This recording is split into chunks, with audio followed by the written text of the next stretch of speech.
Hello again, and welcome to Foreplay Radio Sex Therapy. I'm your host, certified sex therapist Laurie Watson, author of Wanting Sex Again, and blogger at Psychology Today and WebMD. And I have with me Dr. Adam Mathews, my co-host, who's a couples therapist, psychotherapist, and president of NCAMFT. Foreplay is dedicated to helping couples keep it hot. Each episode, we cover an aspect of sex that impacts your sex life and something that you can relate to. So if you find our discussions helpful, please give us a review on iTunes or Stitcher. We would love it if you would tell a friend about us. You can find us also on the web at foreplayrst.com. And if you have a comment or a topic that you'd like us to talk about, we'd love to hear from you. Please send them to us at info@foreplayrst.com. Thanks for listening. Now on to today's topic. Hey, Adam. Hey, Laurie. How are you? I'm good. It's almost Thanksgiving. It is almost Thanksgiving. Do you like Thanksgiving? I do. I do. Do you like it more or less than Christmas? Less. Less? See, I always feel that Thanksgiving gets a bad rap. Christmas just overrides it every year. It does. But, I mean, there's something wonderful, right, about the lack of pressure at Thanksgiving. Yeah. You don't have quite the number of gifts and to-dos. It's just kind of family time and food and relaxation. There's more relaxation at Thanksgiving. I agree. And I also think it's just a big meal. Like I really don't know what is better than just a big meal, friends and family around a table. Well, we are going to talk about what's better. We're going to talk about the sexual feast today. Okay. A sexual feast? Yes. Okay. But that might be better. But you're feeling terrible. I'm not great today. I have a little bit of a cold, a little bit of rasp in my voice. I don't know if you can tell. Yeah, that could be good. But I feel like some kind of but the rasp, some blues singer somewhere is like, you know. The rasp might be off-put by the sniffling and yeah, I hope, I hope not. It may not your be wife sexy. might go really sexy, but all that phlegm, get away. I hope that doesn't come through. I'm trying to be phlegm-free today, so we'll see. We'll see how it goes. So when you think about a feast, Laurie, what do you think about? What are the things that make a feast, right? Because that's what Thanksgiving is supposed to be, right? Exactly. So. Well, I mean, a ritual and tradition is part of the way we as humans really divide time up. Right. Otherwise it's just this huge long life with nothing to look forward to. Right.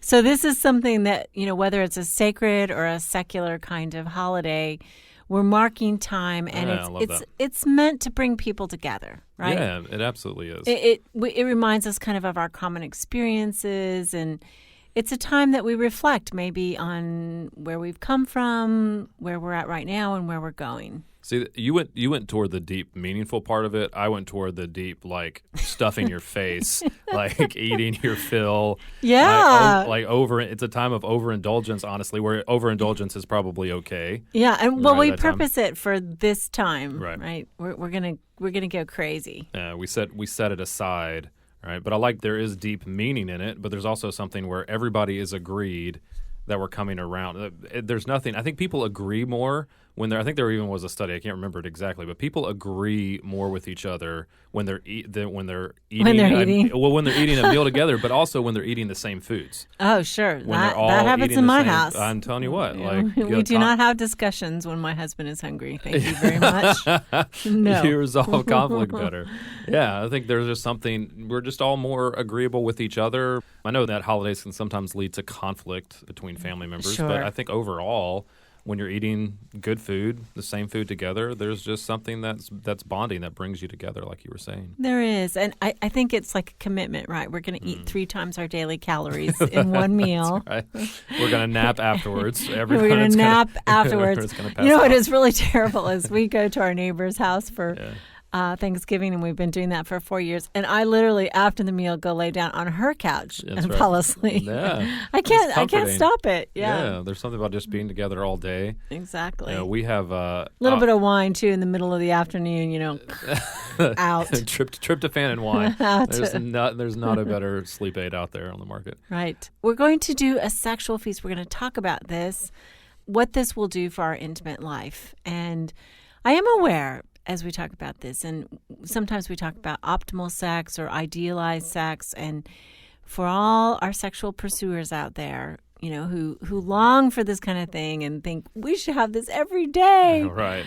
First of all, it's impractical to have a sexual feast on every occasion. Yeah. I mean, you just don't have the time. Yeah. Right. And unfortunately, I think life gets kind of filled up with late night quickies and shower shout outs and or obligation sex. Obligation sex, or too tired to have it sex, or we are thinking of this as, a special occasion and not something that you're not making the grade if you can't persuade your partner to do this. Do you think that there's any damage from having the expectation that every night should be a sexual feast, or at least most times when we have sex should be a sexual feast? I think there's huge damage from that. I mean, people who say, yeah, but why can't we do this every night? I'm like, because you'd be exhausted. You'd be fat. You'd be, you know what I mean? So the same reasons you can't eat a huge Thanksgiving meal every night of the week is the same reason. Right. In a lot of ways, yeah. Sex in a long-term relationship, I mean, it's just natural to have ebb and flows and to do some of it practically and do some of it special. But,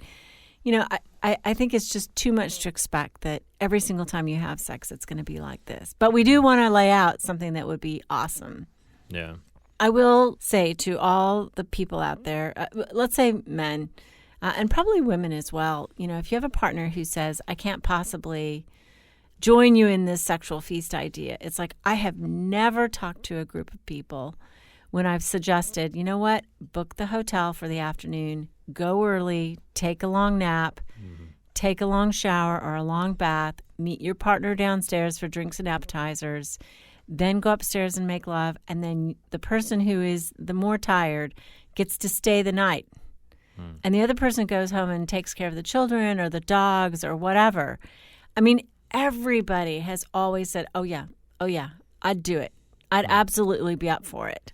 Yeah. Even people who are claiming total low libido, they're like, no, I could get into that. Yeah. So in part, that's. I mean, we want to talk about why you're going to have a sexual feast and, how you plan for this and what you're going to do in it. But the first part is rest assured that with enough planning, I'll bet you can persuade your partner to do this. Yeah, this is something that both parties usually are going to be up for.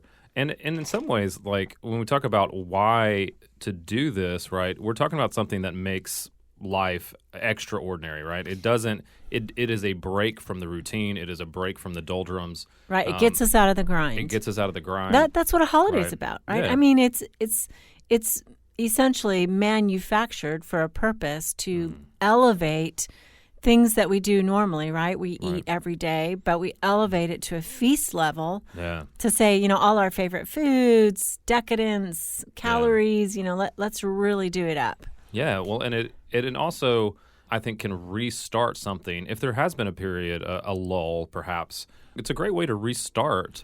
A reconnect. A reconnect, yeah, absolutely.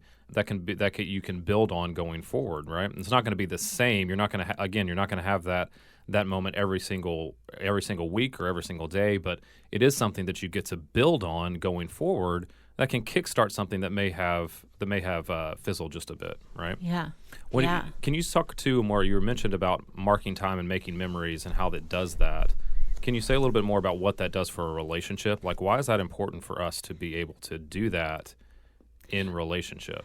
I think that it's really easy, isn't it, to get caught up in daily living and, to feel the pull of just what we got to get done, the to-do list. I talk to so many people who are so caught by, their list of what has to be done before they can enjoy pleasure. Yeah. The kids got to be in bed, the laundry's got to be folded, the dishes have to be done. Everything else comes first. The work emails emails have to be finished.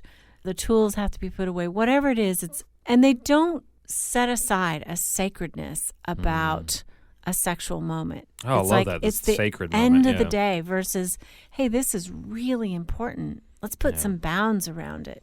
Yeah. A feast does bring some sacredness back into that a little bit as well. It gives us permission to focus on touch and affection and sort of physical sensuality. Yeah. That's what I'm hoping for people is that permission. Yeah, and I think it also, too, that that moment becomes a touchstone for in the future. When there's conflict in the future, one of the things we have to be able to do is look back and see good moments, right? So if there's sexual conflict that comes up or sexual disagreements about sex that come up in the future, hey, looking back and saying, no, we had this moment, this time in that hotel downtown, this trip that we went on to the Caribbean, whatever it was that marked that moment, you look back on, and that's going to get you through a lot of that conflict because that's going to build some good memories. Right. And I was talking to this young couple this week, some friends of mine, and they had 3 jobs going, 3 little kids.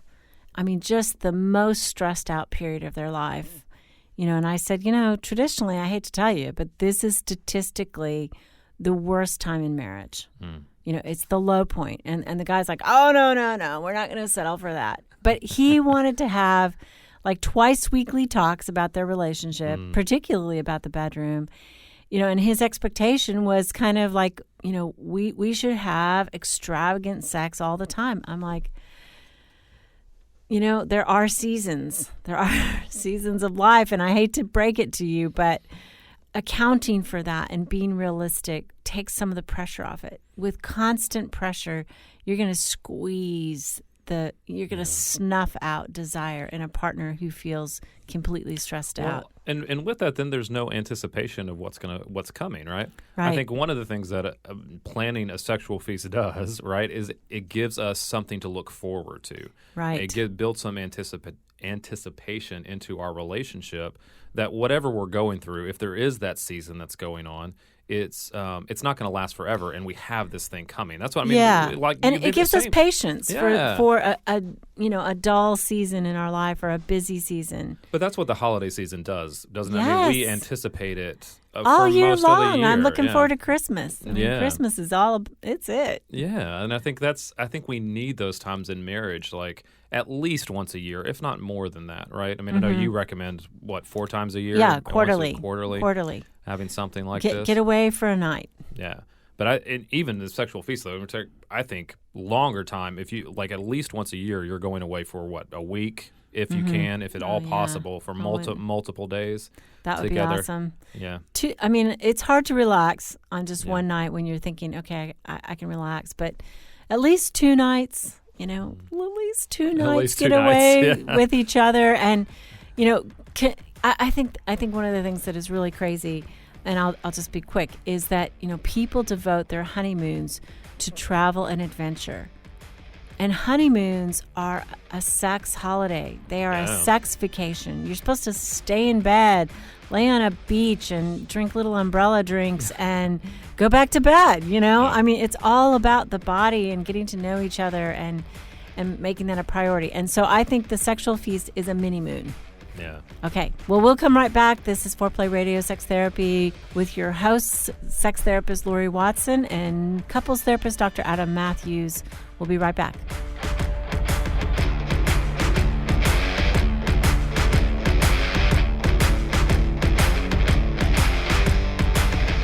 Wanting sex again.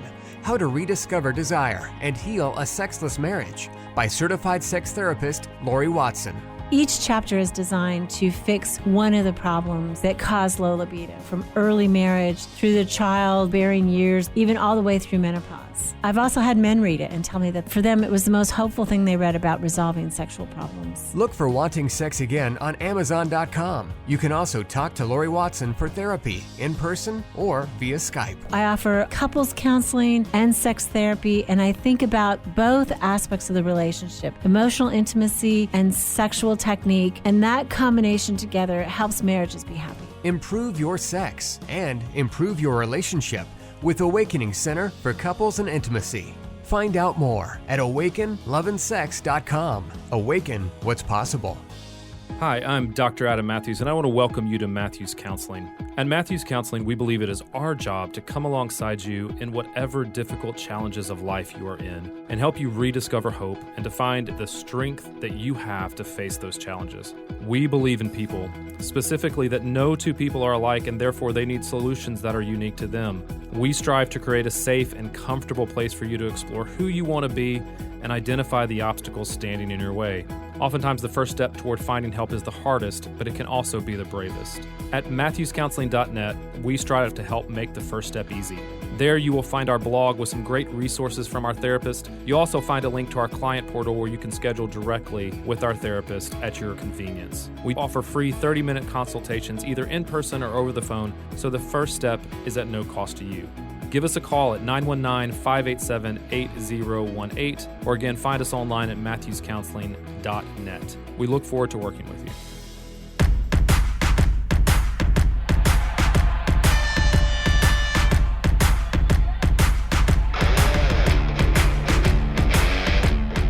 Okay, we're back for Play Radio Sex Therapy. We're talking about the sexual feast. Yeah. That word, I like that phrase in general, right? sexual feast. Uh-huh. There's something about it that's combining two of my favorite things. All right.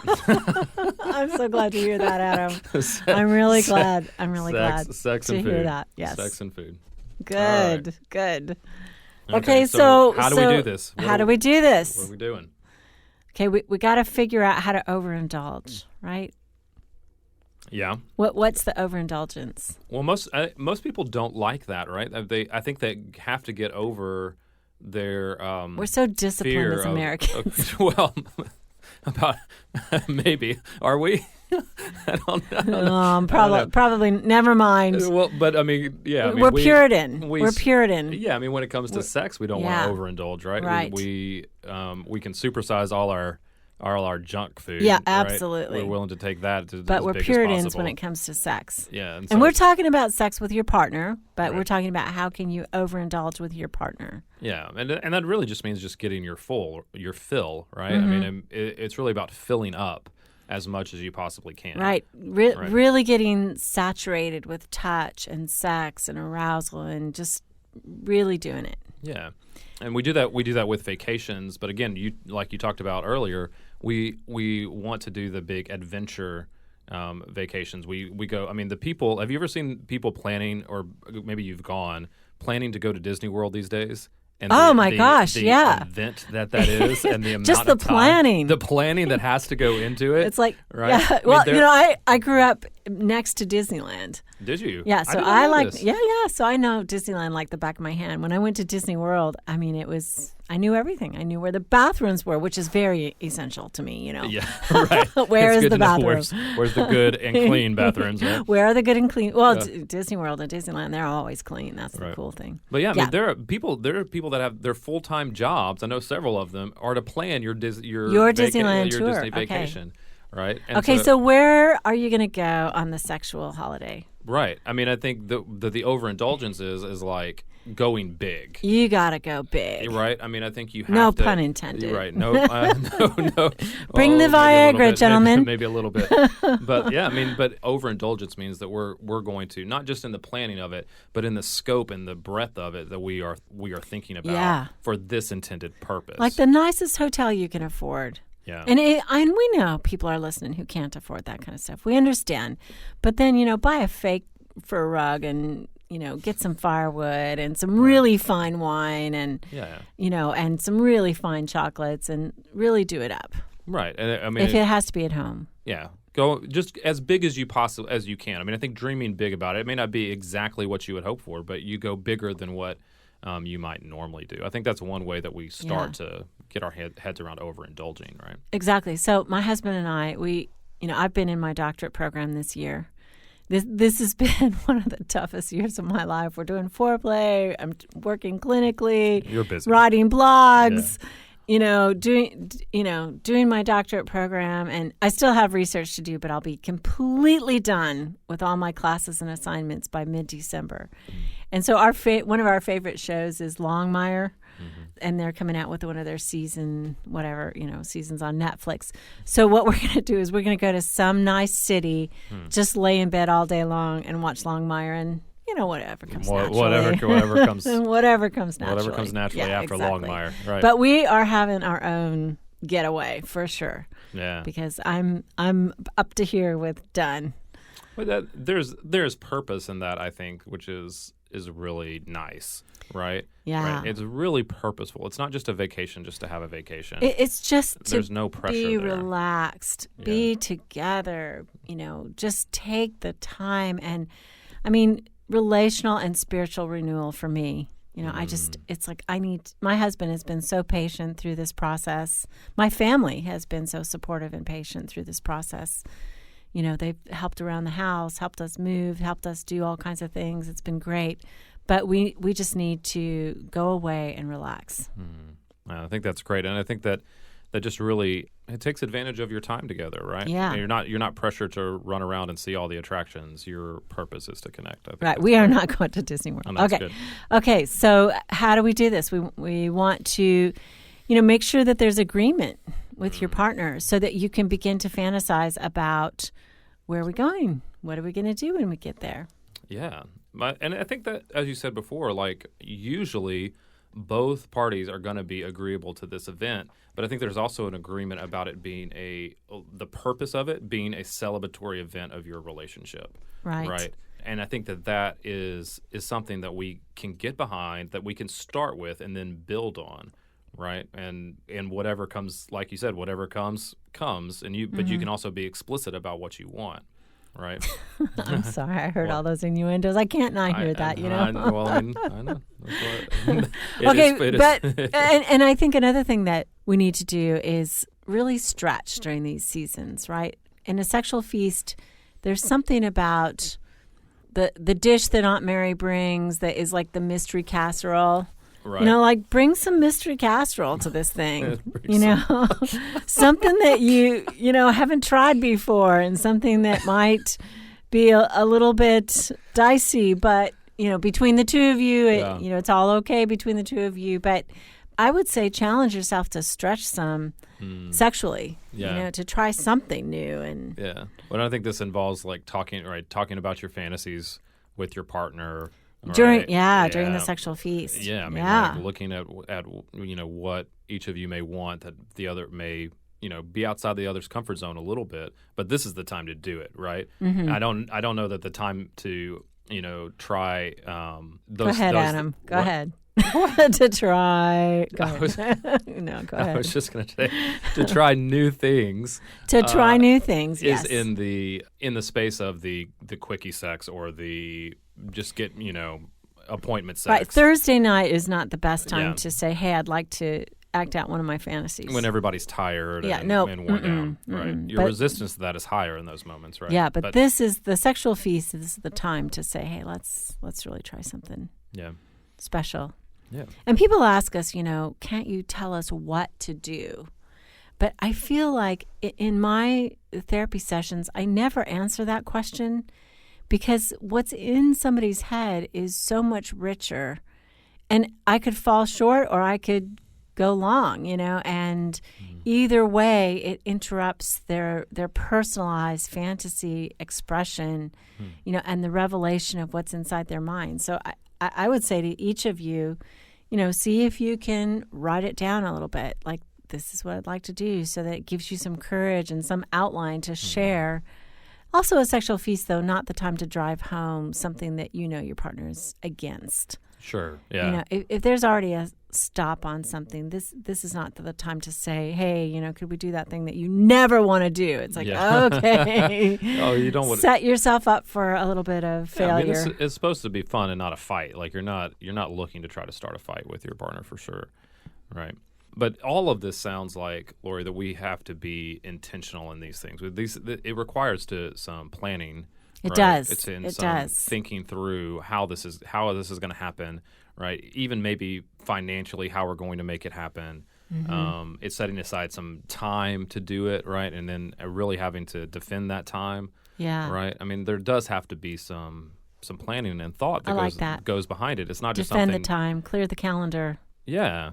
I mean, I think we have to set it aside so that we make sure it happens. Because I think otherwise, it's either we don't end up doing it, right, because we're just waiting for it to happen, or we rush it and we're just like, okay, this is the only weekend we have, let's go, and then it's tense because it's something that we haven't set aside the time for, right? And it's not everything that it could be. I think too, just in terms of the what should happen in a sexual feast, the same sorts of things that happen at Thanksgiving and Christmas or Hanukkah or big celebratory kinds of times, which is we pay attention to all the senses. right? We pay attention to light, to lighting, candlelight. What are we seeing? We decorate. So maybe we decorate ourselves. Dress nice, lingerie. I mean, sight is really important, right? And aroma is important. So maybe it's special cologne or a crackling fire, or sometimes they have those bath salts that have perfume in them or stuff. And it depends if you're sensitive or not to that, but that might be one way to really start the thing off. And try to be as sensuous as possible. Different textures. Maybe it's the silky quilt or the fur rug or, feathers or whatever, boas. Different textures are fun. And tastes. Yeah. Maybe it's like flavored lubricants or honey or chocolate or something, that you bring along. Or maybe it's just, wine. Good wine is one of the greatest sexual lubricants out there. Right. Right. Yeah, sex med. Yeah. I mean, I think that just all the senses become at play there, right? And you're just, and like what I hear you saying too is you're just experimenting with a bunch of stuff to see what excites you the most, what gets you in the mood the most, what you're just bringing everything in that you can think of that might be helpful. Yeah, and some people say, well, I don't know how I want to be touched. It's like, okay, so perfect opportunity to try different things. Try soft, medium, firm touches. Try all those things to discover what you like. Yeah. This is the time to really touch and to feel yourself touching and feel yourself being touched. Yeah. All right. Sexual feast, man. Sexual feast. Like planning those. That Thanksgiving this week, maybe in a couple months. Yeah, not when you're in your hometown with your in-laws. That's not the best time to have a sexual feast. Right. Okay. So thank you for listening to us, Foreplay Radio Sex Therapy, with your sex therapist, Laurie Watson, and couples therapist, Dr. Adam Mathews. Thanks for listening. Hey, help us stay on top here at Foreplay. We'd love it if you would subscribe and share it with your friends. And please take 1 sec and rate and review us. Thanks so much.